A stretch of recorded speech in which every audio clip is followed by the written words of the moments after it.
Senhor, meus irmãos amados, amém? Pai de Jesus Cristo, amém?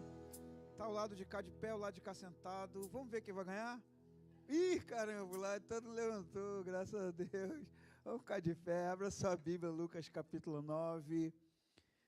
Que Deus abençoe os irmãos e irmãs. Aqueles que estão de casa também, né? Que o Senhor abençoe e honre cada irmão, irmã. Cada querido também que está nos acompanhando agora e que vai, de alguma forma, receber essa mensagem em algum momento dessa jornada da vida, né? A internet proporciona isso. Outro dia eu estava assistindo uma série de mensagens nossas aqui, não sei lá quantos anos tem, sobre fé. E falando, caramba, eu preciso tanto aprender sobre fé, tanta coisa que aconteceu.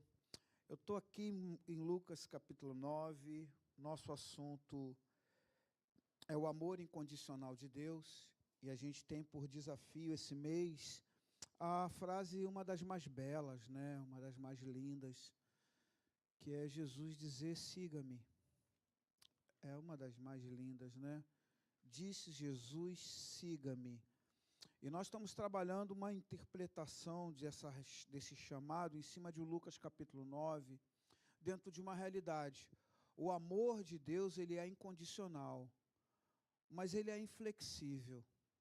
E geralmente quando a gente pensa em amor incondicional, a gente não está muito aberto, né? A gente pensa, já que é incondicional, vai ser flexível. E eu quero pensar com você nessa noite sobre esse amor incondicional. Ele é incondicional, mas o fato dele ser inflexível, essa noite eu quero pensar com você que ele requer renúncia. O amor, de fato, é incondicional, mas nós vamos ver que o amor de Deus requer renúncia. E vamos olhar biblicamente para uma forma que a gente consiga entender. Palavra do Senhor, capítulo de número 9 de Lucas. Se tiver alguém do teu lado sem uma Bíblia, rapaz, você ama ele demais. Eu estou até com vontade de dar minha Bíblia hoje, dar de presente a Bíblia. Não vou dar não, estou só falando. Já levantou o braço aqui. Mas dá de presente, rapaz, é um presente lindo, né? Você dá uma Bíblia de presente para alguém, é um investimento pesadíssimo de amor. Verso de número 23, vamos ler junto no coral? Vou só ler esse verso. 1, 2, 3, vamos lá?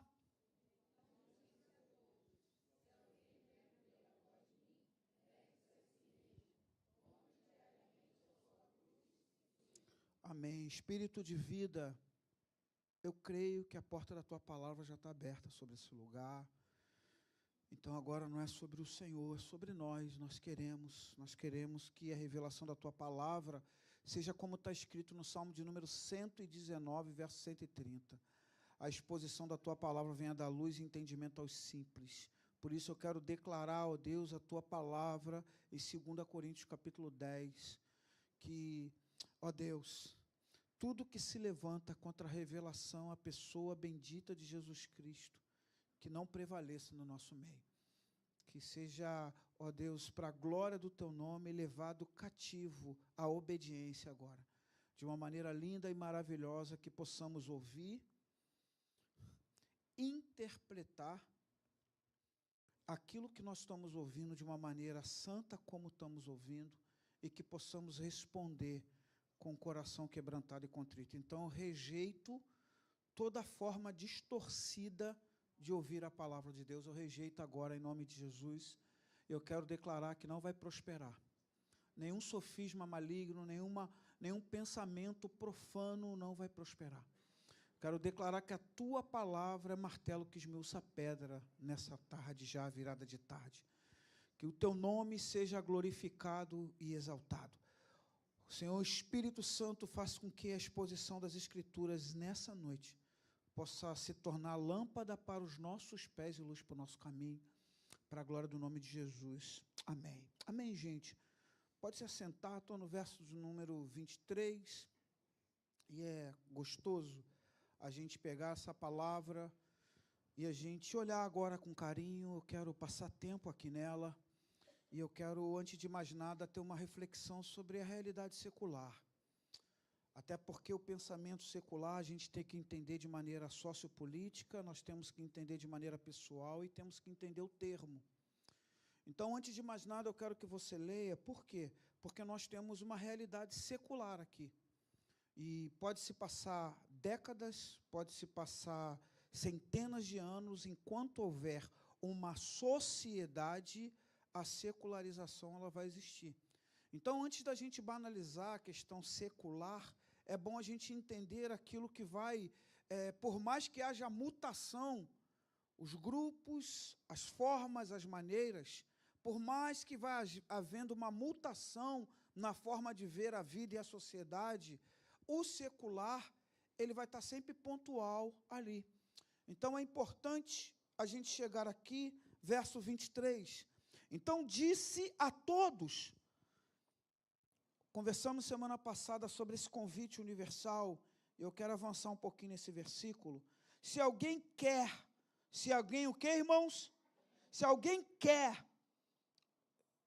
se alguém está induzido, irmãos, se alguém está influenciado por uma multidão, irmãos, não. Se alguém quer vir após mim, negue-se a si mesmo, tome diariamente a sua cruz e siga-me. Por que nesse exato momento essa provocação? Eu preciso entender, já vimos na semana passada que nós estamos aqui nessa transição do ano da popularidade para o ano da oposição, então, muitas coisas já aconteceram aqui, muitas coisas já se passaram aqui. Na verdade, é a terceira vez que Jesus está passando pela Galiléia nesse momento aqui. Então, Jesus já tinha passado aqui, esse grupo já tinha experimentado sobre Jesus ali, conhecimento, revelação, palavra, obra, gestos. Esse grupo aqui tinha experimentado algo muito lindo. Se tu pegar a narrativa de Lucas, ele tinha acabado de passar pela questão da multiplicação dos pães. Então, nós estamos aqui num momento muito precioso de entendimento. E para que eu chegue nesse lugar, eu preciso entender essa coisa atormentadora que ao longo dos séculos está aqui, norteando as decisões, norteando atitudes, gerando influência, que é a secularização. Quando nós pensamos naquilo que é secular, nós precisamos entender, por exemplo, o termo sociopolítico. Todo lugar onde o termo sociopolítico popular está estabelecido, sociopolítico secular está estabelecido, por exemplo, o Estado e a religião não andam juntos. A secularização, ela traz uma coisa, a religião, ela é livre aqui, nós somos livres aqui. Um não atrapalha o outro. Esse aqui é o contexto e a concepção que a gente pode ter dessa realidade bem separada. Você vê que ao longo da história, todas as vezes que o Estado e a religião se fundiram, houve grandes problemas e grandes tragédias sociais. Sempre, isso aqui é a história da vida social. Todas as vezes que houve uma fusão, Estado e religião, houve sempre atrocidade. Por que isso? Porque o contexto sociopolítico da secularização, ele não permite. Isso daqui não é uma coisa de agora, isso é uma coisa de sempre. Então, eu preciso entender isso. Outra coisa que eu preciso entender é o que é a pessoa secular. Se no contexto sociopolítico não existe religião privilegiada, porque o Estado anda de um jeito, a religião anda do outro. Por isso, por exemplo, no nosso Brasil, a gente vive essa beleza democrática das religiões ter uma liberdade, a chamada liberdade religiosa. Por que isso? Porque nós temos um país que ele é regido secularmente dentro de um contexto sociopolítico. Por isso, então, a gente tem liberdade religiosa. Esse aqui é um conceito. E nós temos o conceito da pessoa secular. Quem é a pessoa secular? A pessoa secular é aquela que é indiferente à realidade de um Deus ou de uma crença. A pessoa secular, ela tem como característica as coisas serem definidas de maneira científica. Essa pessoa, ela é chamada de pessoa secular. Para ela, as grandes explicações de vida, de mundo, de sociedade, de situações e de questões, são sempre explicadas de maneira científica. Então, para essa pessoa secular, o seu Deus ou a sua energia, o que você quer definir como sobrenatural, é indiferente. Ela vai pensar à luz da ciência. Isso daqui, tanto você pega, por exemplo, livros teológicos que falam de questões socioculturais, ele vai te defender, como se, por exemplo, você gostar de sociologia e você, por exemplo, ler alguma coisa sobre Foucault, ou ler alguma coisa sobre os intelectuais, Chico Buarque de Holanda, né? A mente intelectual brasileira da década de 60 e 70, eles vão tratar isso. Para nós, isso aqui é resolvido de maneira científica. A gente vai pesquisar, a gente vai estudar, isso aqui é isso. Isso aqui é um fenômeno que se dá assim. A mente intelectual, então, ela é uma mente secular. Ela não tem compromisso e obrigatoriedade nenhuma de falar, Deus está nesse negócio. Espírito de Deus está aqui. Ela não é comprometida com isso. Ela é comprometida de provar cientificamente. E nós temos, propriamente dito, o termo secular. Porque o que vem a ser o termo secular? Ele vai descrever todo tipo particular de cultura. E isso daqui, para nós, vai definir os temas e as narrativas. Quando se fala secular, vai dizer o seguinte: cada cultura tem a sua narrativa e tem sua forma de pensar. Então, por exemplo, se você lê aquele artigo, se alguém já leu, por favor, levanta a mão. Adolescente em Samoa, de Margaret Mead. Quem já leu aqui, levanta a mão. Leram? Tá, então, eles vão falar, o que Margaret Mead ela vai entender? Ela vai entender que, num determinado lugar, a adolescência ela é cravada, por exemplo, de uma linguagem psicossexual. Em Samoa, os adolescentes podiam transitar sexualmente livres, porque aquela cultura secular não tinha problema nenhum. E ela vai dizer, não tem como a gente definir o contexto secular de uma cultura debaixo de uma mesma narrativa. Então, quando a gente tem a realidade social, a gente precisa entender que esse sociopolítico, ele vai ter um olhar. Quando a gente pensar na pessoa secular, a gente vai ter que pensar que ela vai ter um olhar. Quando a gente pensar no termo secular, a gente vai ter que entender que vai ter vários olhares. Pastor, por que isso aqui é importante? Porque uma coisa que acontece na nossa sociedade também aconteceu lá nos tempos bíblicos, e eu vou te mostrar biblicamente isso, para mim poder entender Lucas capítulo 9, verso 23, porque naquele exato momento, de tanto amor revelado, porque o Senhor quer renúncia.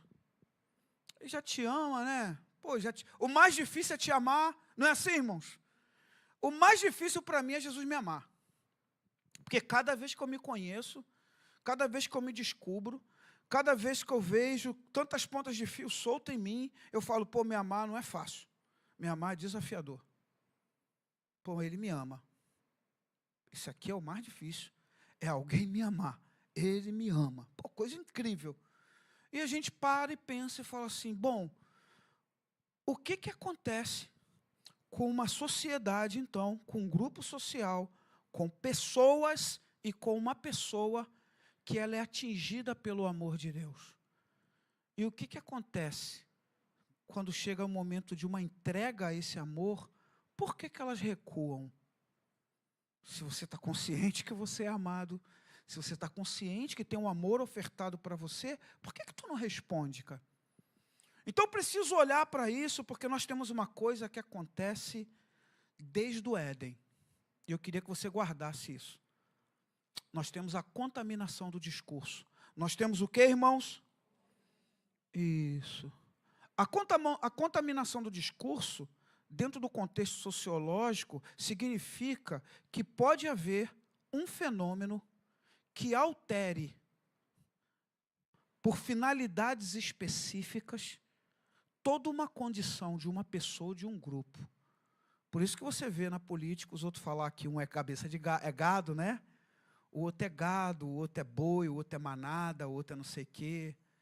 É tudo manipulado. O que está se falando? Está se falando de uma contaminação do discurso. se distorce a informação simplesmente a seu bel prazer e interesse. O que aconteceu no Éden, Gênesis capítulo 3? O Senhor dá uma diretriz, havia uma diretriz, a dispensação era a dispensação mais bonita e linda que o homem viveu na terra, porque era a dispensação da inocência. O homem 100% santo. 100%, irmão. Nunca houve mais. 100% santo. O estado que, biblicamente, nós vamos chegar a viver próximos a isso, é com o corpo glorificado com o Senhor na glória. Era um lugar, era um contexto, mas, sobretudo, era a coroa da criação. A chamada coroa da criação. E o que acontece pela contaminação do discurso? A proposta de o homem ser como Deus fez tudo aquilo que nós entendemos como tragédia social desde então e que nós chamamos de pecado. E eu quero deixar uma coisa clara para você, que a partir de Gênesis capítulo 3, quando o pecado entra no mundo, eu quero muito que você guarde isso no teu coração. Não existe espírito de fornicação. Não existe espírito de roubo. Não existe espírito de adultério. Quando o pecado entra no mundo, vai ficar uma coisa explícita biblicamente. Olha o que eu vou te falar. Guarda no teu coração. Esses pecados, eles não são chamados de entidade. Nenhum pecado é chamado de entidade na Bíblia.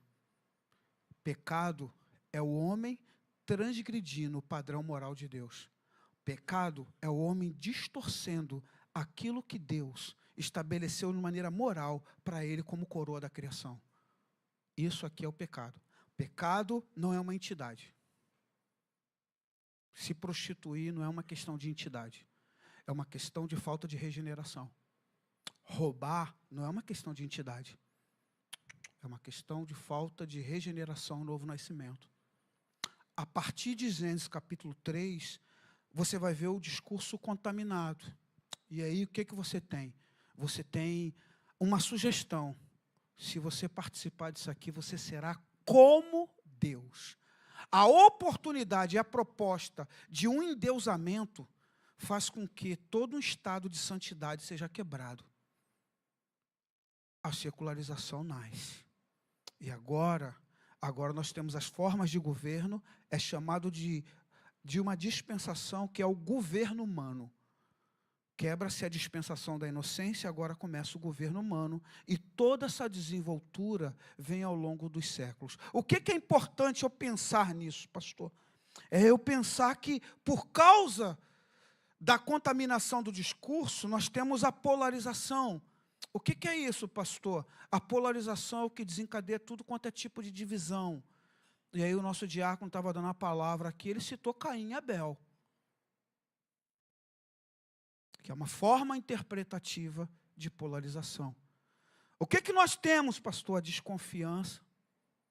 A desconfiança, ela tem uma das coisas mais perversas, que é justamente contaminar a fonte de informação. Quando há uma desconfiança, a fonte pode ser até pura, ela vai ser tratada como duvidosa.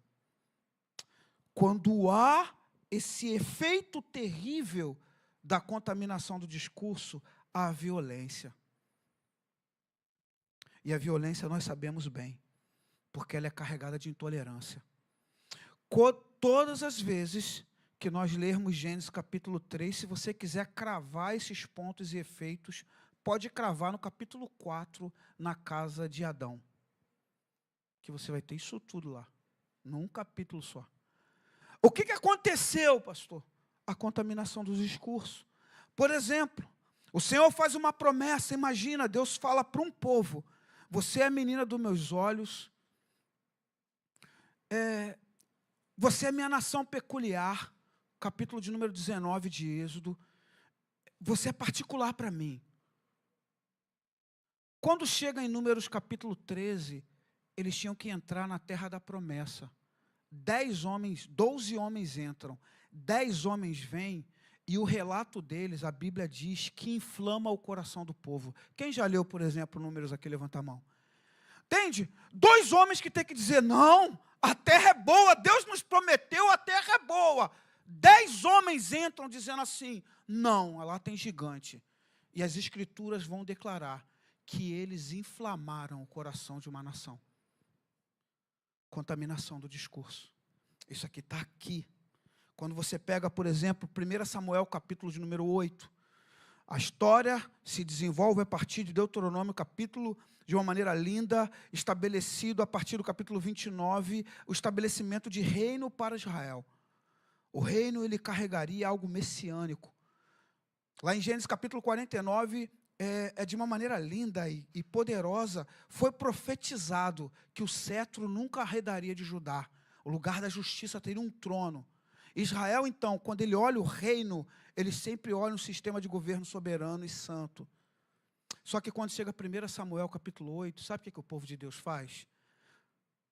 Nós queremos um rei igual às outras nações. Porque nós queremos ser igual às outras nações. Nós queremos ser igual às outras nações. Quem já leu 1 Samuel capítulo 8? Samuel, coitado, Samuel, né? Samuel fala, Senhor, e ele quer orar, e ele bota todo mundo em fila e fala assim, eu estou devendo alguma coisa a vocês, eu estou devendo alguma coisa, é minha conduta moral, se for, eu quero pagar.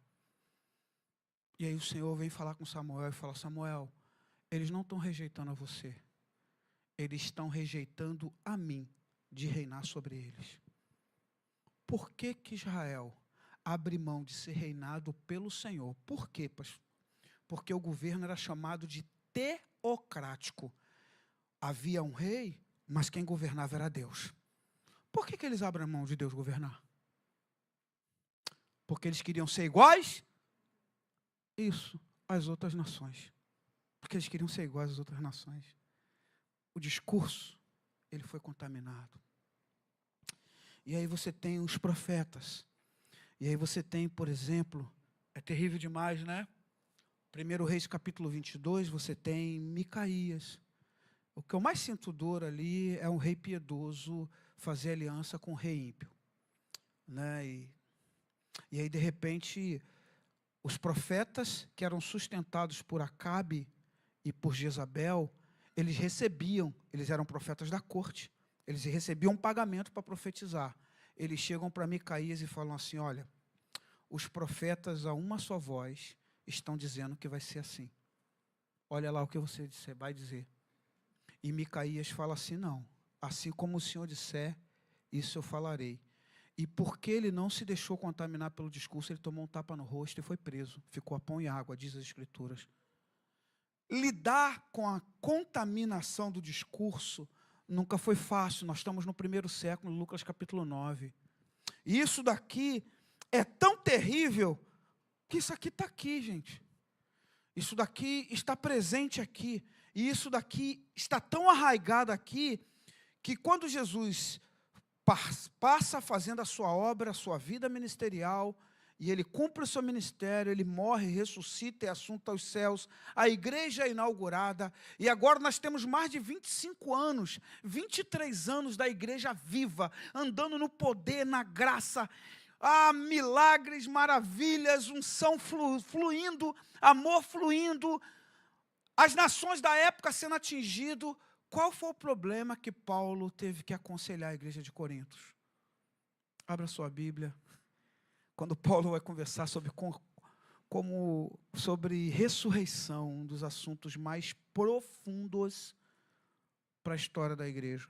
Por quê? Paulo vai dizer que se não houve ressurreição, é vã a nossa fé, é vã a nossa crença. Não tem sentido nem a gente estar aqui.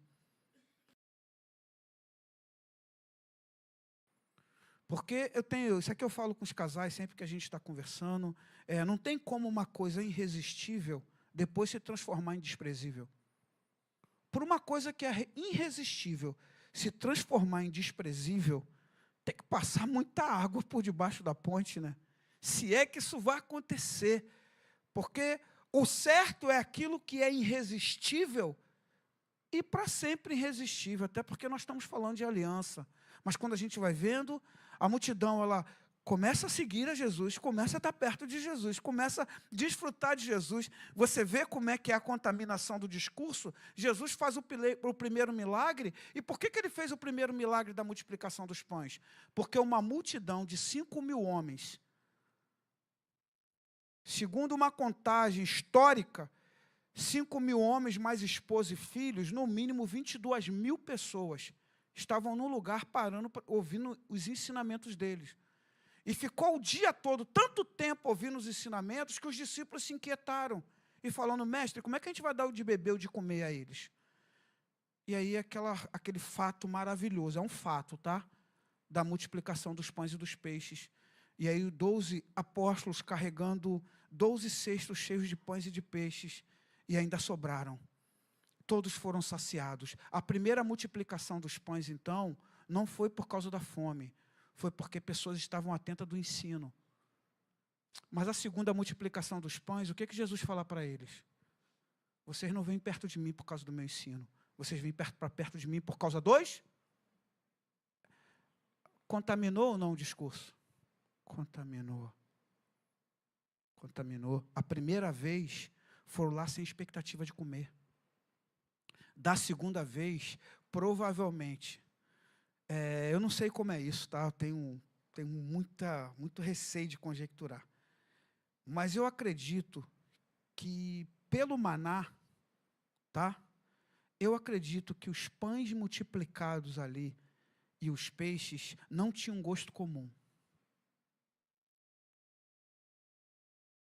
Porque o milagre de Deus nunca é comum, né, irmãos? Fecho parênteses para ninguém pensar que eu vou conjecturar. Mas é só um pensamento. Na segunda vez, todo mundo queria experimentar o novo. Pô, é mesmo? Que raio de pão multiplicado é esse? Só que Jesus estava ali. Entende? E o que é importante você saber na noite bendita desse dia? É que ninguém precisa falar para Jesus quem é o homem, porque ele bem sabe quem é o homem. Abra sua Bíblia em João capítulo 2. Isso aqui para mim é um privilégio, irmãos. Privilégio. Esse versículo está aqui, para mim é um privilégio. Desculpa, para mim é um privilégio. De verdade. Porque eu tenho tudo para me responder de maneira correta. Entende? Eu posso responder de maneira incorreta uma pessoa que não me conhece. Mas uma pessoa que me conhece. Entende? Eu posso ser verdadeiro, pô. Palavra do Senhor, capítulo de número 2, verso 23 de João. Estando ele em Jerusalém, durante a festa da Páscoa, muitos viram os sinais miraculosos que fazia e creram no seu nome. Jesus, porém, não o que, irmãos? Não confiava neles, pois a todos conhecia. Ele não necessitava de que alguém lhe testificasse a respeito do homem, pois ele sabia o que havia no homem, pô.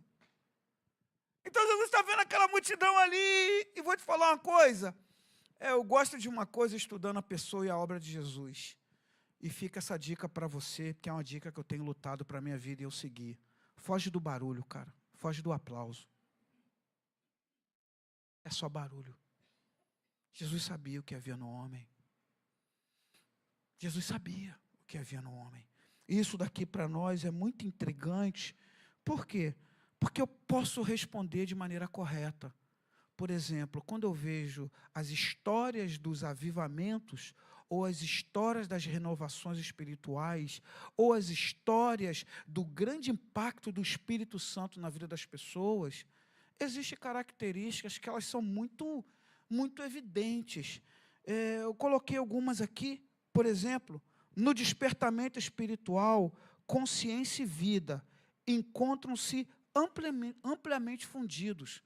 Se você passar por um despertamento espiritual, a tua consciência e a tua vida não vão ficar emancipadas.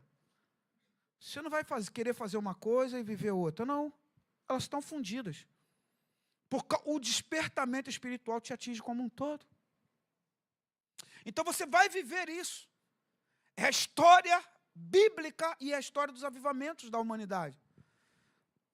O fervor e o contentamento caracterizam a pessoa que experimentou o despertamento espiritual. Ela vai ficar com fervor.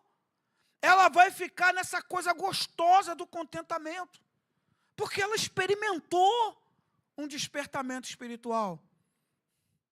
E eu quero deixar isso aqui, eu coloquei com cuidado. Igreja Batista Resplendor da Glória. Nunca se esqueçam que estamos sujeitos à graça. E nunca a graça de Deus está sujeita a nós. Nós que estamos sujeitos à graça, irmão. Deus nos abençoa, é pela graça? Amém. Deus abre portas excelentes, é pela graça? Amém, irmãos. Deus faz das coisas que não são para confundir as que são, e isso é pela graça? Amém. Mas de verdade, em nome de Jesus, acredite no que eu vou te falar teologicamente, a graça não está sujeita a mim e a você. Por isso Paulo, quando escreve aos Gálatas, sabe o que ele diz? Não torne a graça de Deus em vão. Não torne a graça de Deus em vão. Ele está dizendo assim, não banaliza a graça, tu não tem poder para isso. Pelo amor incondicional, uma graça me é dispensada. Mas eu não faço com ela o que eu quiser. Eu não posso fazer com a graça o que eu quiser. Eu não consigo olhar para Lucas 29, abre a sua Bíblia, e entender, porque parece que Jesus é ruim, né? Está todo mundo seguindo eles, ora bolas, não é assim, irmãos? Poxa, eu vim à festa, né? Eu aceitei, eu estou aqui, né? Pô, tem que considerar que eu estou aqui. Jesus fala, tá bom. Se você quiser vir após mim, você tem que romper. Tem que ter um romper. Diariamente. E essa noite, eu quero falar de renúncia. Olha para mim. Porque renúncia é você abrir mão daqui de fora. Renúncia vai ser sempre aqui fora. Sempre aqui fora. Decisões que elas implicam o contexto externo. Esse aqui é o contexto da renúncia. A abnegação fica para a semana que vem, porque são questões que implicam o contexto daqui de dentro. Hoje, são só questões que implicam o contexto aqui fora. E o contexto aqui fora, ele é sim alterado pela contaminação do discurso. Por exemplo, eu amo retiro. Geralmente, qual os meus problemas que eu tenho em retiro? Uma pessoa que sei lá por que ela não quer ir, mas ela começa a pontuar por grupo de relação dela que ela não vai e acaba provocando nesse grupo um efeito cascata desse grupo não ir. É uma contaminação do discurso. A direção de Jesus, pensa nisso. A direção do Senhor para uma comunidade da fé é um retiro. A gente não vai ter retiro esse ano que vai vir não, tá? Só estou usando para ficar fácil para nós aqui. É um retiro. Se você não quer ir, sabe o que Paulo vai dizer? A fé que você tem, tenha para você mesmo, cara. Um crê que come carne, outro crê que come gordura. Paulo fala assim, não fica brigando não. A fé que você tem para você mesmo. Então amanhã é culto das mulheres, você não vai vir? O problema é seu, está tudo bem. Por quê? Não vou não, segunda-feira. Por quê? Por quê? O que está lá? Talvez você não está nem aí e está tratando já a mesa do Senhor como um pão desprezível, mas essa pessoa que tu está afetando é a segunda-feira dela. Estou te falando de verdade. Porque as coisas são assim. Entende? Quem pontua no Kairos o dia, a hora e o local e o evento, quem pontua no Kairos é Deus, cara. Não é nenhum dos seus amigos. Se o Senhor estabeleceu na noite bendita desse dia a te confrontar, a renunciar, pode ter certeza disso, é contigo com Deus, cara. É comigo com Deus, pô. E quem não veio, Deus abençoe e guarde. Porque a contaminação religiosa ela é terrível. Porque a palavra nunca serve para você, só para os outros. nessa noite bendita, que seja repreendido toda a conformação religiosa. Essa palavra é para mim, pô. Porque o texto é muito claro. Então disse a todos: se Zé Carlos quer vir após mim, negue-se a si mesmo, tome diariamente a sua cruz e siga-me. Não dá para o Zé Carlos conversar com a Fabiana, vamos ou não vamos, pô. Entende? Chega um momento que está o coletivo sufocando Jesus para lá e para cá, só que Jesus, ele conhece o homem, entende? Ele para. E ele fala para todo mundo, é tipo assim, ó, vai acertar no individual, eu vou falar no coletivo, quem pegar, pegou.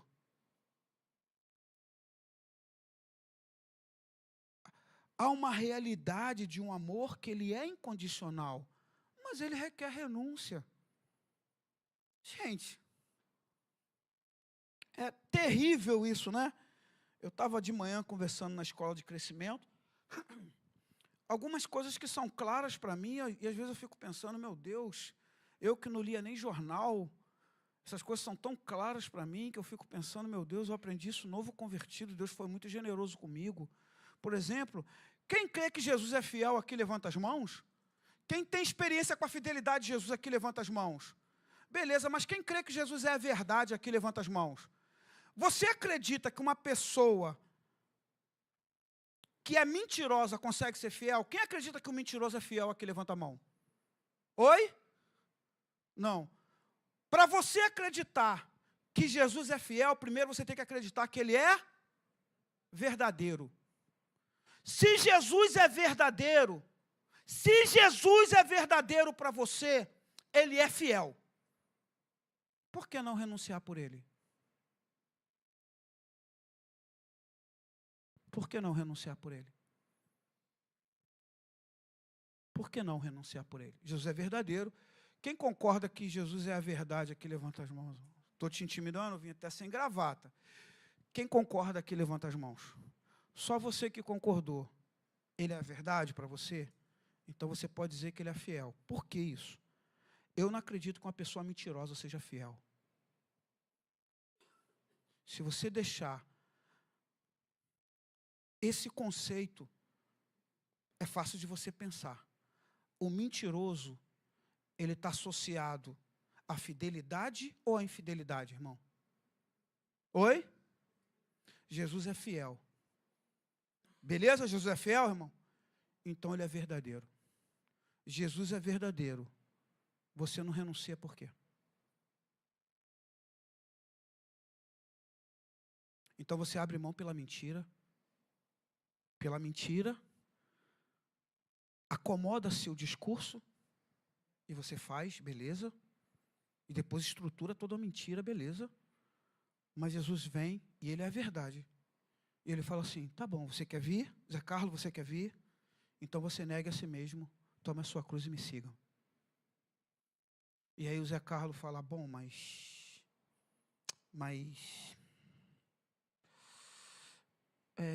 o problema está com Jesus, que é verdadeiro, ou está com Zé Carlos? Oi? A fidelidade, a verdade, sempre custa caro, de uma maneira ou outra. Se você for fiel à verdade, olha para mim, se você for fiel à verdade, sempre vai te custar caro. É um conceito teológico. É um conceito bíblico-teológico. Dá para você, então, olhar para Lucas 9 e você entender que nós estamos no 1º século. Tempo do curandeirismo. Templo, é interessante esse momento que Paulo chama de plenitude dos tempos, porque nós temos um estremecer do Império Romano. Tanto é que no ano 70, Roma é destruída, né? Então nós estamos começando uma decadência do Império Romano. Então nós temos um problema aqui, porque a cultura greco-romana, ela vai tirando as coisas do controle, entendeu? Porque quando vem a cultura, já não se vence pela guerra, se vence pela fala. Pela cultura, pela arte, pelos ditos, pelas crenças. É só tu estudar o 1º século. O que nós temos aqui, então? O Império Romano tentando se manter. Então, eles aumentam taxas, eles fazem coisas, eles produzem eventos.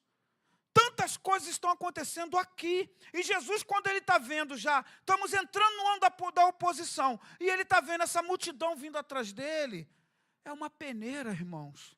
E essa peneira, ela começa pela renúncia. Eu vou viver isso como vida na Escritura. Zé Carlos vai vir, Zé Carlos vai andar, mas vai chegar uma hora que Jesus fala assim, tá bom. Lembra de Pedro? Pedro vem, é tudo muito bom, ele é Pedro tem o jeito dele, mas chega uma hora que Jesus fala assim, tem que lavar teu pé.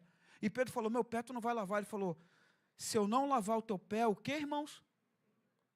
Poxa, então Jesus falou assim, tá bom, tu veio até aqui, eu estou te aturando, eu estou te intercedendo por você. Não é verdade? Se você fizer uma alusão a Lucas, Jesus em Lucas vai falar, Pedro, Satanás tem cirandado a tua alma, mas eu tenho intercedido por você. Quando você se converter, olha o texto, quando você se converter, ajuda seus irmãos. A palavra converter no grego ali, sabe o que é? Mudança de hábito, cara. Os hábitos de Pedro atrapalhavam os outros, cara. Jesus fala assim, ó, Satanás está cirandando a tua alma, cara. Quando você mudar esses teus maus hábitos, ajuda teus irmãos. Ajuda teus irmãos. Chega aquele momento tão marcante da lava-pés, e Pedro fala assim, não, meu pé nunca. Jesus fala assim, se eu não lavar o teu pé, você não tem parte comigo. E você sabe que os pés nas Escrituras, sandálias, pés, tipificam a sua jornada. Quando você lê um texto e falar de sandálias, você pensa em caminhada e jornada. Pés, jornada, caminhada. É como se Jesus falasse assim, se a tua caminhada não for limpa agora, tu não faz parte comigo. Você não tem mais parte comigo. Você veio com o teu pé sujo do teu jeito até aqui. Mas daqui para lá, a tua caminhada vai ter que ser do meu jeito. Tinha que ter renúncia ou não? Sabe o que Pedro diz? Pode me lavar o corpo todo. Porque ele entendeu, do meu jeito vai chegar uma hora que o Senhor vai falar assim, está tudo muito bom, está tudo muito bem, mas daqui para lá não dá mais. É esse momento de Lucas 9, 23. Só que era abrir mão dessa pressão externa. Entende? Eu já perdi vigília por causa dessa pressão externa. Quem já deixou de ir vigília? Você vai, Deus marca algo contigo. E você fala, pô, esse mês eu vou à vigília. Agora quase não tem mais vigília, né? Mas na minha época de novo convertido tinha muito. Pô, esse mês eu vou a uma vigília, cara. Vou a uma vigília. Pô, vou pegar tarde no trabalho, eu vou numa consagração. Aí você cai na asneira de falar com um amigo, que ele não tá, é teu amigo, mas ele não está no mesmo espírito. Porque Deus quer tratar contigo. E aí você fala com ele e fala, não estou afim não, cara, que a vigília, pô. E tu fala assim, é mesmo. E aí o Espírito do Senhor, que tu sabe que o Espírito Santo não trabalha com culpabilização, né? Então o Espírito Santo não vai te culpar, mas ele vai te esclarecer que tinha algo dele contigo. E você vai ter a sensação de falar, o Senhor na verdade tinha marcado um encontro comigo, não com o meu grupo. Outro dia eu fui um monte de Irajá sozinho, né? E a gente tinha pensado de orar com a galera, e o Senhor me deu uma palavra assim, eu quero você. E eu fiquei, sei lá, 1h30. Eu sentei de verdade, assim. Monte de Irajá está bonito, né? Está tudo arrumadinho, limpinho, né? Cuidadinho. E eu consegui chegar num lugar bom, e eu sentei. E eu falei assim, Senhor, eu não sei nem o que eu vim fazer aqui. Eu só te obedeci. Eu só vim te obedecer. Minha Bíblia é na minha perna. Sentado com a Bíblia na minha perna. E o Senhor tratou algo no meu coração. Se eu podia ter tratado no meu quarto, se eu podia ter tratado no gabinete, se eu podia ter tratado comigo dentro do carro.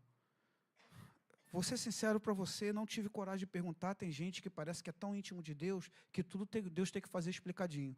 Eu não sou tão íntimo assim. Eu não perguntei por que eu tive que subir no monte. Não perguntei. Porque tem gente que tem que ser tudo explicadinho, né? Deus tem que dar, né? Eles têm um nível de intimidade que tem que ser tudo explicadinho. Não, eu nem perguntei. Falei, nem vou me atrever. Porque houve uma palavra para a minha vida. E a gente fica olhando, e a gente pensa, meu Deus, eu não posso acreditar que o falecimento da certeza é um desenvolvimento intelectual. Porque há uma falência da certeza no teu coração. Eu não posso acreditar que isso é um desenvolvimento intelectual. Sabe por quê, irmãos? Eu ingressei na fé. A minha profissão, eu não precisava nem ler. Minha profissão, eu trabalho com medida. Medida de paciência. Ler, não. Então, eu engrenei na fé, eu nem tinha necessidade de ler jornal. E eu ganhava dinheiro. Entende? Então, o pouquinho, se é que eu tenho, tá? Porque a intelectualidade é a capacidade de você aprender, interpretar e se comunicar. Não é que você seja o bambambam da inteligência, não. Então, todos nós aqui temos o quê de intelectualidade, certo? E eu posso dizer para você que o pouco de intelectualidade que eu tenho, quem me deu foi o Evangelho. Foi o prazer de ler a Bíblia que me desencadeou o prazer de ler outras coisas. E de estudar sem parar, esses 30 anos. Foi um presente do Evangelho na minha vida. Porque eu já tinha dado por encerrado minha vida de estudo, porque minha profissão não precisava estudar mais, só precisava trabalhar. Mas aí o Evangelho chega na minha vida, um garoto de 22 anos, e o Evangelho mostra para mim que há um mundo de descoberta. E aí meu professor do seminário de Novo Testamento, no último dia de aula, ele falou, vocês venceram. Ele sempre falava da tal da palma da vitória, né? Ele falava, agora vocês ganharam a palma da vitória, mas eu tenho mais uma coisa para dizer para vocês. A minha última coisa. Eu falei, caramba.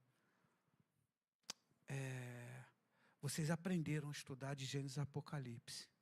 Mas agora, até o último dia da tua vida, vocês vão aprender a abrir a Bíblia para buscar os seus tesouros.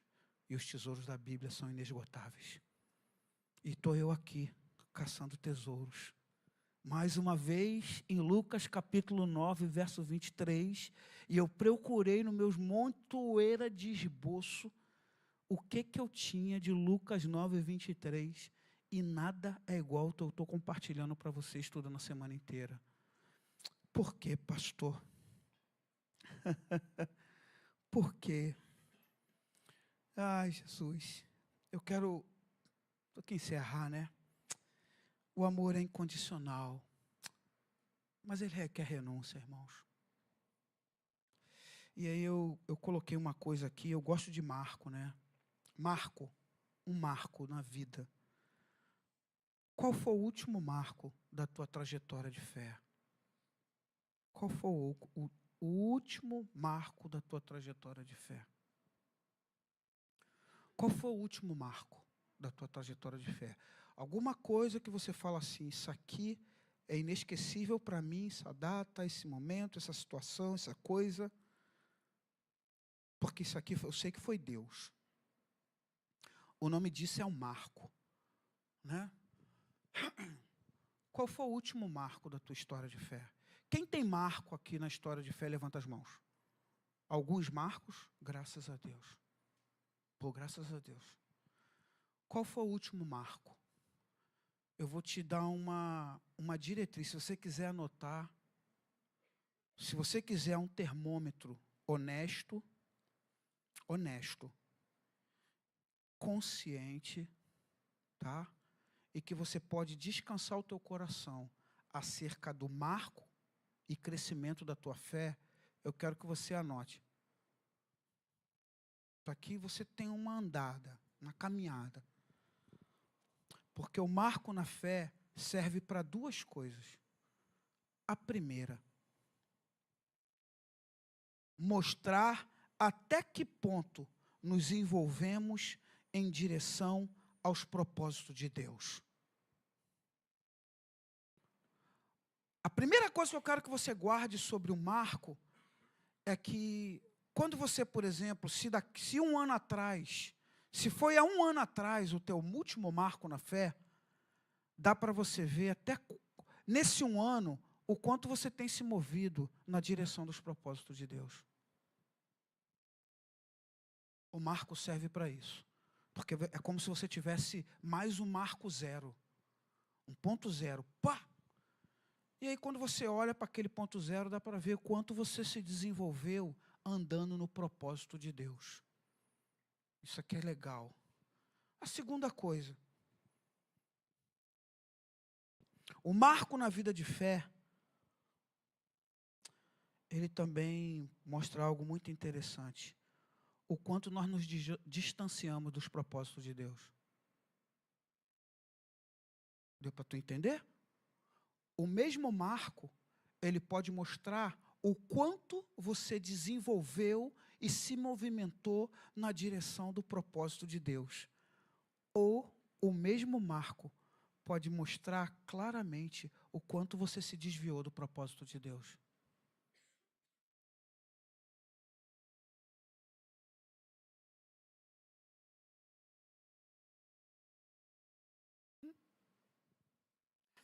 Eu gosto disso.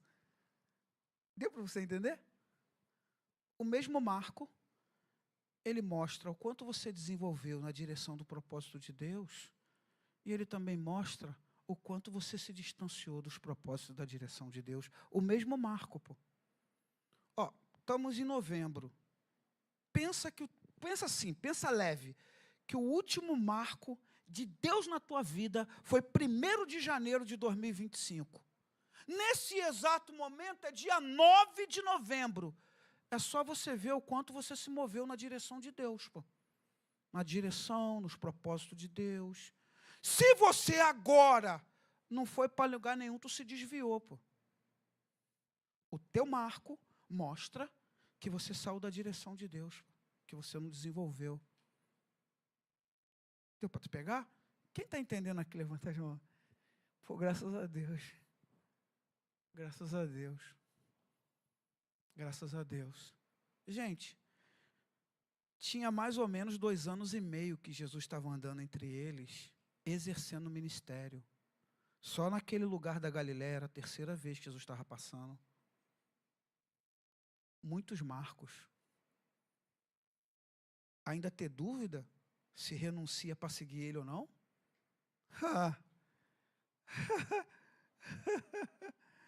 Quero que você guarde anota uma coisa sobre o Espírito Santo para te abençoar. O Espírito Santo nos ajuda a perceber o poder de Deus de forma nova. O Espírito Santo nos ajuda a perceber o poder de Deus de forma nova. Entendeu?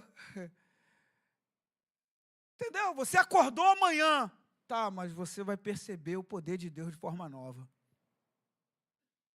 Porque para cada dia basta o seu mal, irmãos, irmãs.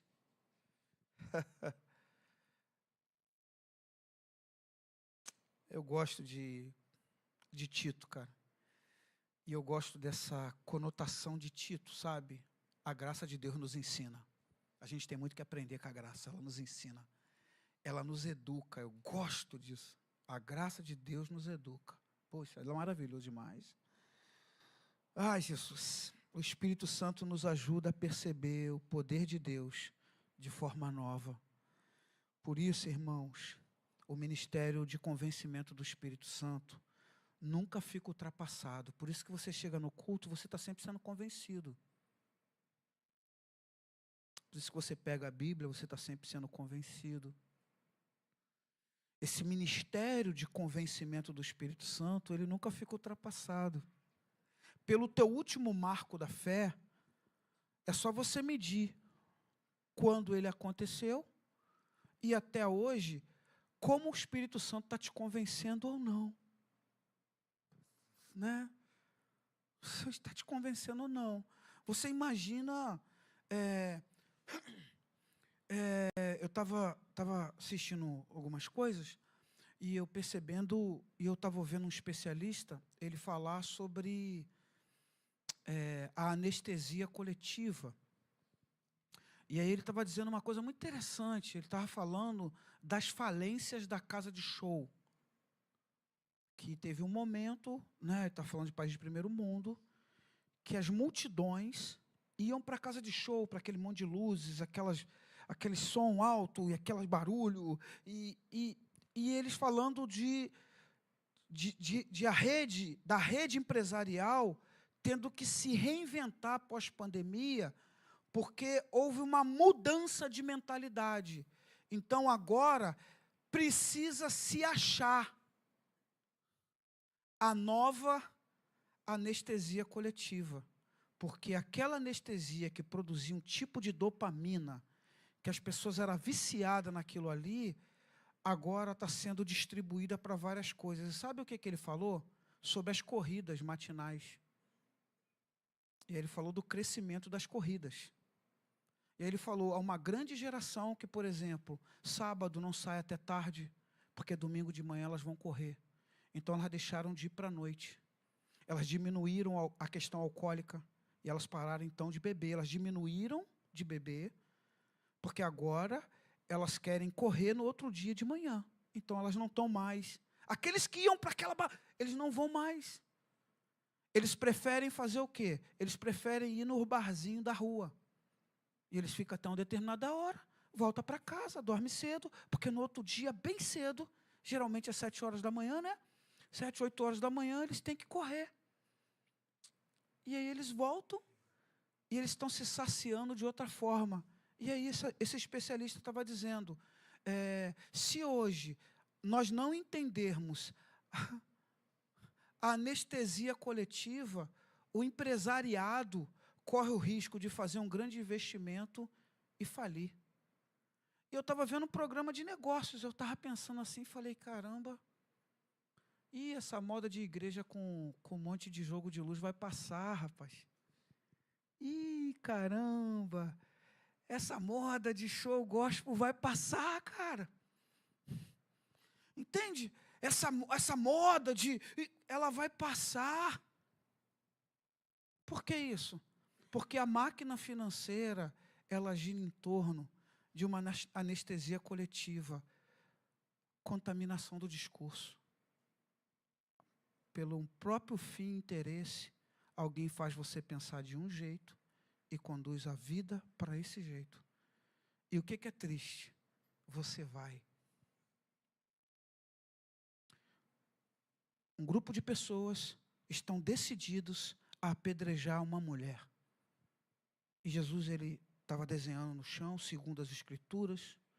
Ele levanta e ele fala, bom, quem não tem pecado, atire. Quem foi o primeiro grupo que começou a se retirar? Quem lembra de João capítulo 8? Oi? O que aconteceu? Quem são os que mais lutam por uma convicção? Os mais novos ou o mais velho? Os mais novos. Agora, quem mais influencia?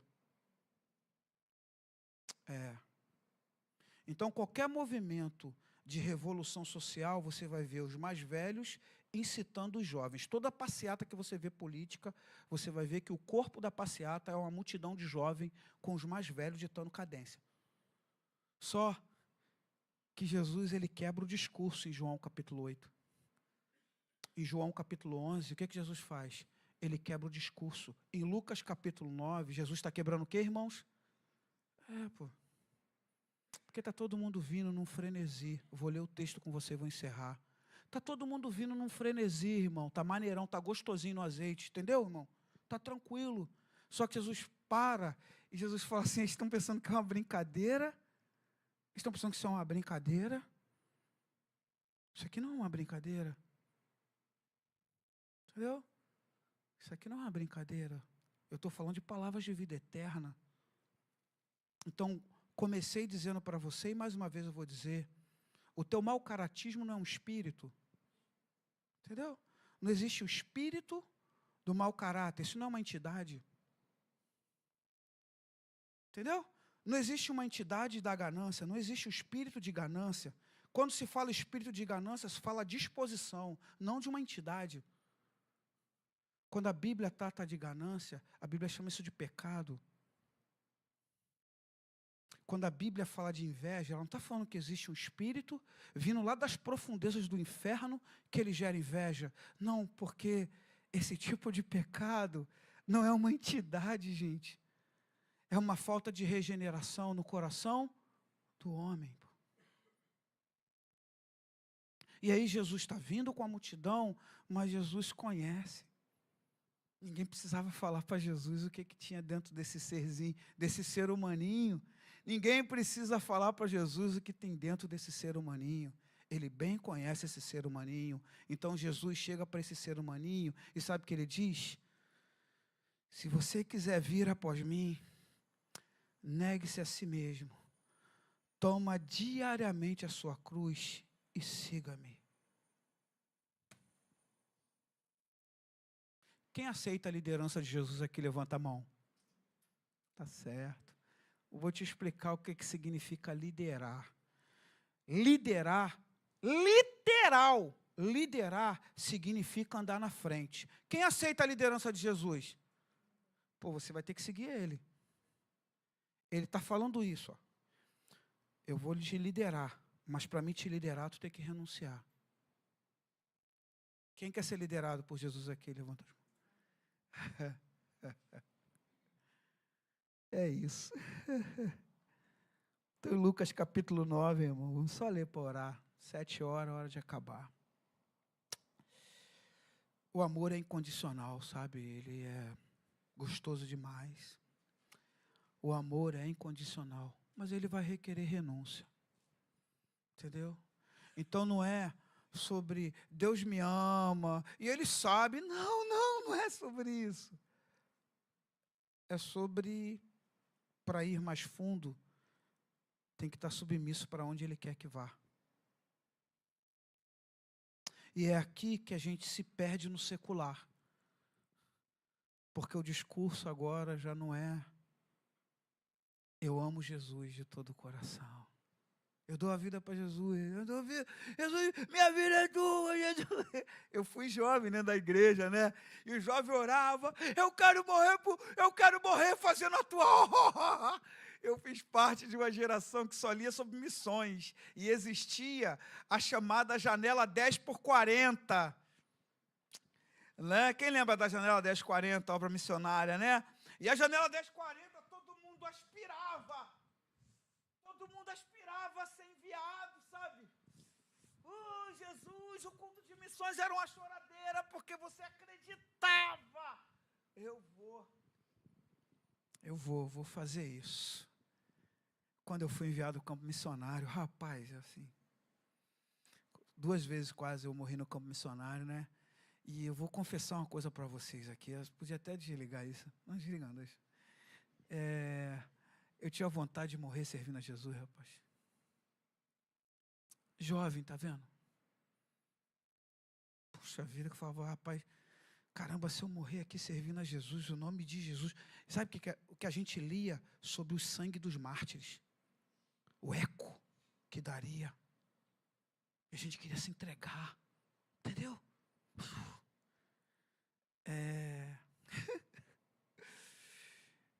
Quem está disposto a renunciar? Quem está disposto a só renunciar aqui? Ninguém vai morrer, não. Levanta a mão. Quem está disposto, irmão? É pesadão, né? Mas é isso que aconteceu aqui, pô. Vamos ler o texto? E eu vou ler um pouquinho do contexto, só para você falar, só para você ver que eu não fabriquei. Tem que estudar, né? E pedir o Espírito Santo. Fala, o que quer falar, Senhor? Fala, Senhor, que teu servo ouve. Então disse a todos: se alguém quer vir após mim, negue-se a si mesmo. Tome diariamente a sua cruz. E o que, irmãos? Pois qualquer que quiser salvar a sua vida, a perderá. Mas qualquer que por minha causa perder a sua vida, a salvará. Que adianta o homem ganhar o mundo todo, perdendo-se ou prejudicando a si mesmo? Poxa, eu falei de manhã para o pessoal que estava na escola de crescimento, né? O maior fracasso de alguém é ter sucesso na coisa errada. Pô, é um baita de um fracasso. Né, irmãos? Deus abriu uma porta excelente para você. Foi Deus, foi um marco. Isso aqui é lindo demais, né, irmãos? Eu passo na porta que Deus abre, eu tenho medo de arrombar a porta que só Deus pode abrir. Porque mesmo sendo algo da parte de Deus, se for aberta de maneira errada, é arrombamento. Arrombamento, o Espírito não vai contigo, né? Então eu gosto de passar na porta que Deus abre. Poxa, só que a porta que Deus abre, você sabe que a porta divide ambiente. Quem consegue entender isso? Isso, a palavra porta significa divisão de ambiente. Toda vez que você passa por uma porta, você entra num novo ambiente. Deus abre porta, Ele te proporciona um novo. Isso. Poxa vida, foi um marco na tua vida a porta que Deus abriu. Como é que virou veneno?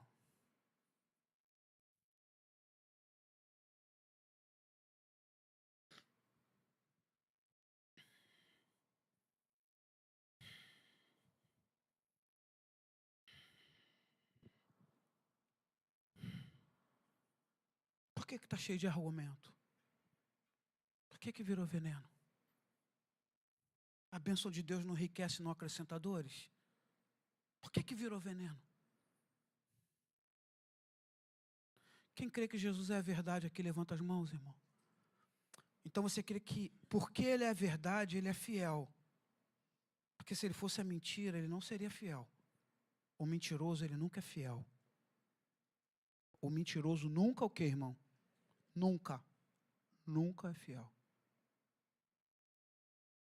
Pô, se Jesus é a verdade e Ele te abriu a porta. Gente, você sabe que a verdade sempre exclui seus opostos. Se uma coisa é verdade, todas as outras são. Se uma porta foi Deus que abriu, aquilo é o melhor de Deus na tua vida, tem um marco. Como tanto tempo depois aquilo ali virou um veneno. Quem mudou, irmãos? Quem mudou, irmãos? Quem mudou, irmãos? Quem mudou, irmãos? Quem mudou? Se virou um veneno, quem mudou foi você, pô. Entendeu? Irmão, você vai casar. Casamento é um marco. É algo irresistível. Você decidiu a tua vida, beleza. Ficou desprezível, quem mudou? Paulo vai dizer que há um envolto de mistério. E é o único lugar que nós nos aproximamos do Cristo, é no casamento, na cerimônia de casamento. Eu fiz mais de 80. Nenhuma delas eu consegui ser o mesmo. Seja uma oração por aliança num almoço, num jantar, num espaço. Quando é a hora da aliança, sempre há um envolto. Um envolto de mistério. Por que virou uma lambança? Quem mudou, irmãos? Oi? Tu gosta de pensar em coisa material, né? Tá bom. Quando o salgadinho foi provido, quando o docinho foi provido, quando a roupa quando o sapato que você por outro motivo não compraria, mas ali você falou, não, é um casamento, não é assim que a gente faz com a festa de casamento? A gente fala assim, pô, esse sapato aqui eu não comprarei, mas como é um casamento, não é assim, irmão? Pô, o casamento dos meus filhos, não, eu comprei 2 ternos que eu nunca compraria, mas é o casamento dos meus filhos. Eu nunca compraria. Mas é o casamento dos meus filhos. Tudo tem valor e sentido, porque é um marco. Dá para você medir, então, desse marco até hoje, como você está se movimentando na direção e no propósito de Deus. Se você foi para longe, o que aconteceu, irmãos? Irmãs? Ser humaninhos? O que aconteceu? É isso aí que aconteceu, pô. Você é gente boa, mas você virou as costas para o Senhor. Só há conotações de abandono da fé para quem abandonou o quê? Todo o registro de se apostatar da fé foi para alguém que um dia teve fé. Você só precisa ler mais a sua Bíblia. Então estou no texto, irmãos. Que adianta o homem, verso 25, ganhar o mundo todo, perdendo-se ou prejudicando-se a si mesmo? Qualquer que de mim e das minhas palavras se envergonhar, dele se envergonhará o Filho do Homem, quando vier na sua glória e na do Pai e dos santos anjos. Em verdade vos digo que dos que aqui estão, alguns há que não provarão a morte, até que venham o quê, irmãos? Oh, Jesus, eu quero morrer com 90 anos, eu tenho uma expectativa de que Jesus vai voltar, eu não vou provar a morte. Esse é um do texto que mexe no meu coração. Eu quero morrer com 90. Eu quero viver a experiência da igreja do arrebatamento. Né? Sei que falta muita coisa para a gente.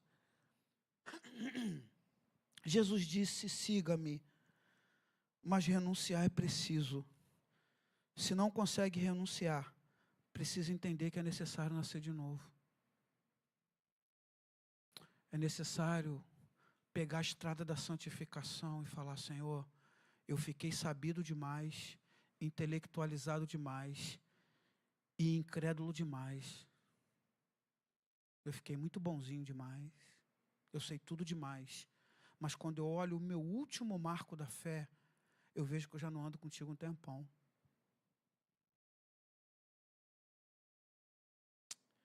Eu vejo que já não é o Senhor movendo. Quando você começa a pegar a Bíblia só atrás de milagre e resposta, quando você começa a vir para o culto só atrás de milagre e resposta, Jesus já perdeu o sentido de quem Ele é para a tua vida.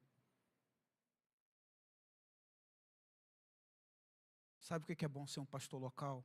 Porque eu me responsabilizo pelo que eu falo. Eu vou estar aqui essa semana inteira. Se você só lê a Bíblia atrás de resposta, se você só lê a Bíblia atrás de milagre, se você só vem para o culto atrás de resposta, se você só vem para o culto atrás do teu milagre, escuta o que eu estou te falando. Jesus já não é há muito tempo na tua vida. E não importa a queridinha e o queridinho que você é, porque até pastor se desvia. Ministro de louvor se desvia, irmãos. Não existe um lugar na igreja que é uma cadeira de imunidade. A igreja é ocupada por pessoas, e pessoas em qualquer lugar, elas podem virar as costas para o Senhor. E elas esquecerem o que o Senhor fez pela vida dela. Qualquer pessoa. Qualquer pessoa. Então, vamos ficar de pé? Hora de enterrar, né? Deu para vocês entenderem? Amém. Então, a gente vai encerrar aqui. Mais uma vez, eu quero dizer uma coisa para você. Não chama o pecado de entidade, não. Entendeu? Não foi uma... Não foi, ó, olha para mim, gente. Olha aqui. Em nome de Jesus. Em nome de Jesus. Em nome de Jesus. O diabo, ele tem um ministério. Né? Entre alguns, mas um que é terrível, que é de tentar, não é de executar. Ele é o tentador, ele não é o executor. E eu vou te explicar o que significa tentar. A palavra tentação no grego, sabe o que ela significa? Indução ao erro. Então é mais ou menos assim, ó. Apertar o copo, não é só um copo, tá, gente? Não vai ficar com medo de segurar o copo, em nome de Jesus, é só um copo, tá, irmão? Vamos pensar que esse copo aqui vire uma tentação. É isso aqui que ele faz, ó.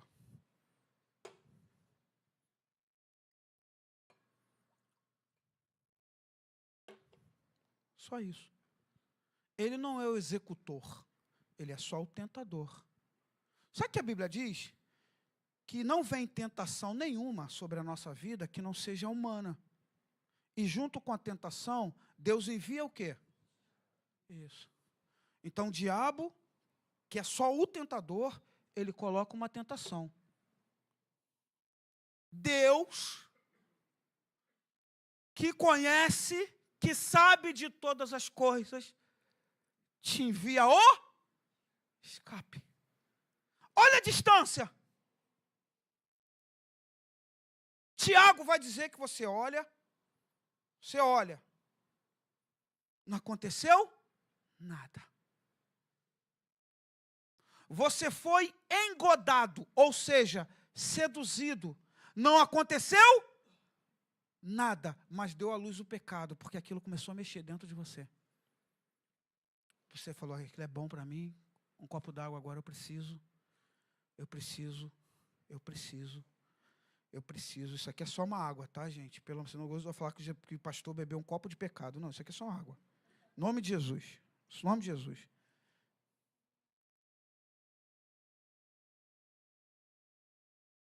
O pecado consumado gera a morte. Onde você viu o demônio aqui? Qual o lugar do texto que você viu que foi uma entidade? Nenhum lugar do texto. Em nenhum lugar do texto. Estamos em Lucas capítulo 9, irmãos. Queria ler com você mais uma vez.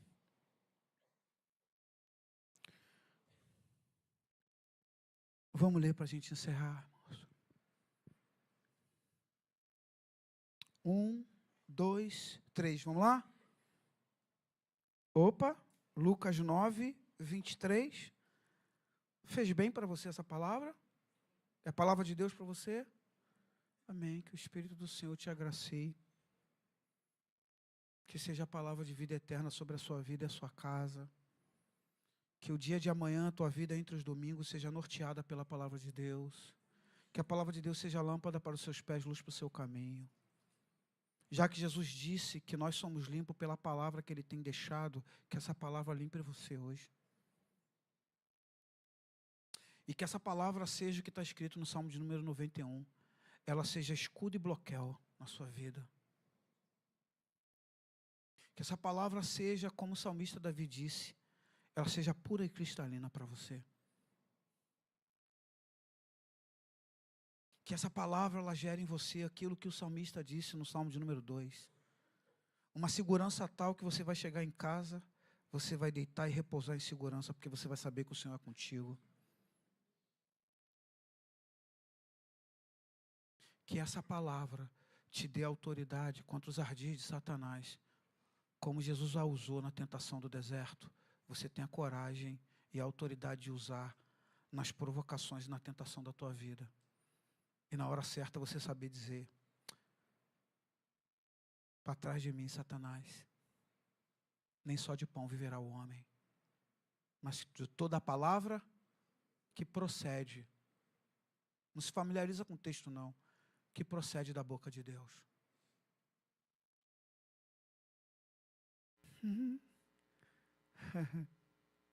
Vamos ler junto, irmãos. 1, 2, 3, vamos lá?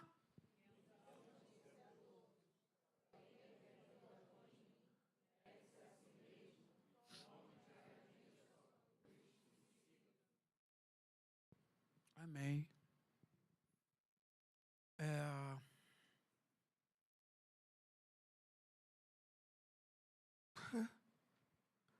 Eu não sei você, tá, irmãos? Eu aceitei Jesus uma vez só na minha vida. Sei que isso me custa caro. Isso é um pesadelo em alguns momentos. Mas eu aceitei Jesus uma vez só. Assim. Uma vez só.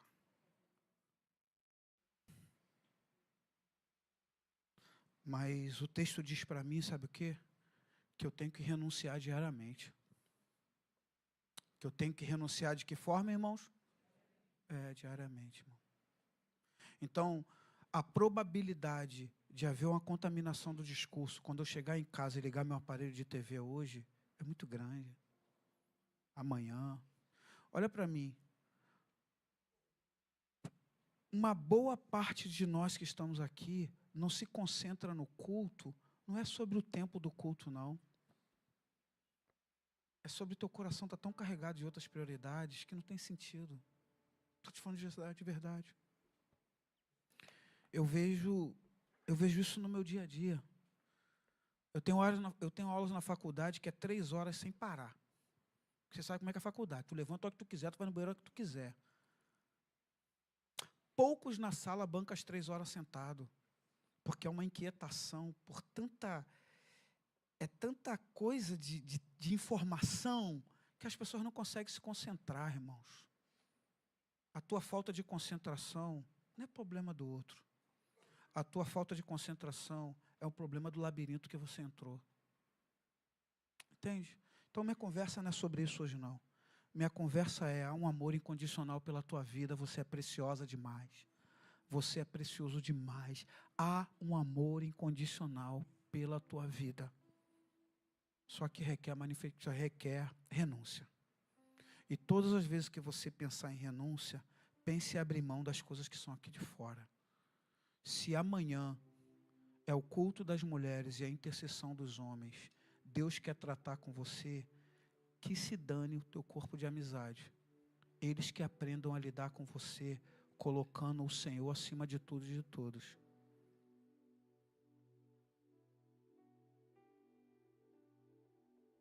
Sábado é o dia de consagração das mulheres, o dia inteiro das mulheres. Ah, quem vai? Não vou porque a fulana não vai. Não, tu é carnal. Isso é uma atitude carnal. Você não vai porque você não quer. Não criminaliza o outro, não. Assume, você não vai porque você não quer, beleza. Você não vai porque o grupo não vai. Todas as vezes que você faz isso, aquele couro do Éden, ele vai ficando mais forte. Parece que a serpente vai falando assim: mas foi isso que Deus disse? Entende? Olha para Caim. O Senhor fala assim: se tu procedesses bem, tu não seria aceito? Não é assim? Senão, o pecado jaz à porta. Quem tinha que dominar? Ele. O pecado jaz à porta. Cabe você dominar, pô. E Abel? Pô, Abel foi na pureza. Abel foi lá, ofereceu o sacrifício dele na pureza. O tormento todo era o coração de Caim, cara. Entendeu? Você olha, você fala: caramba, Deus, meu Deus, tinha Samuel, parâmetro de justiça. Gente, o tríplice ministério de Jesus se revela na pessoa de Samuel. Entende? Sacerdote, juiz e profeta. Ele estava lá. Por que querer um rei igual às outras nações, cara? Quem que tu está ouvindo, cara? Samuel estava lá, tu tem noção disso? O cara carregava o oráculo, irmão. Meu Deus! Ele era sacerdote, juiz e profeta. Ele foi o último assim. Como não te satisfaz? Porque não quero ser igual às outras nações, irmão. Eu quero ser igual às outras nações, assim. Quero ser igual às outras nações.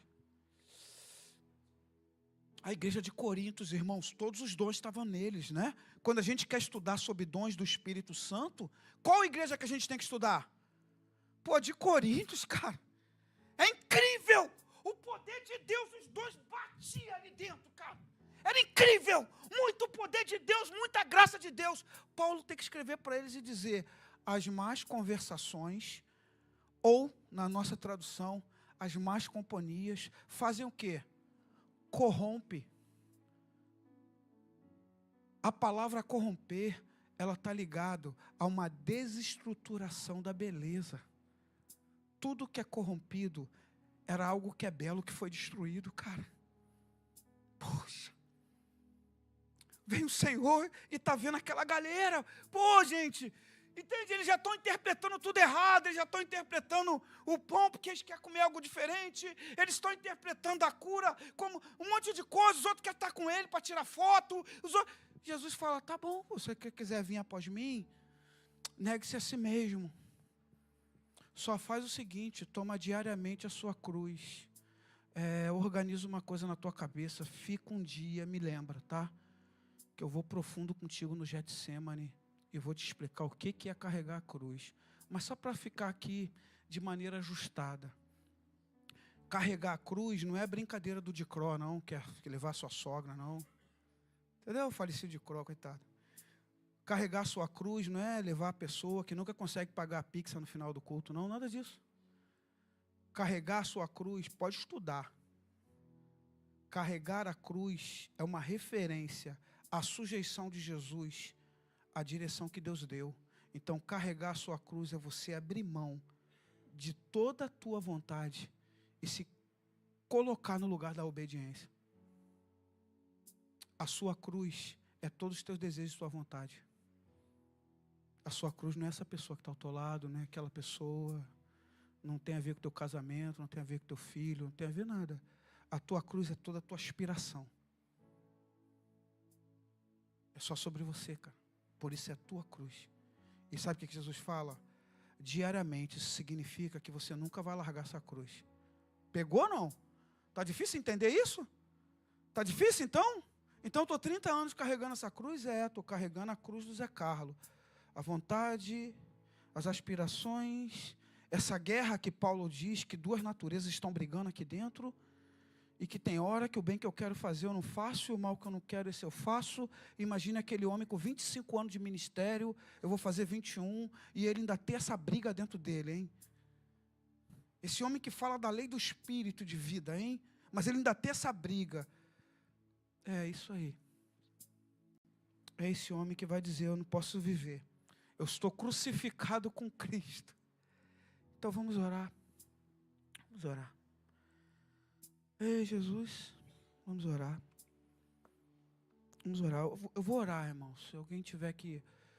pode cortar a filmagem? Por favor, já fechou.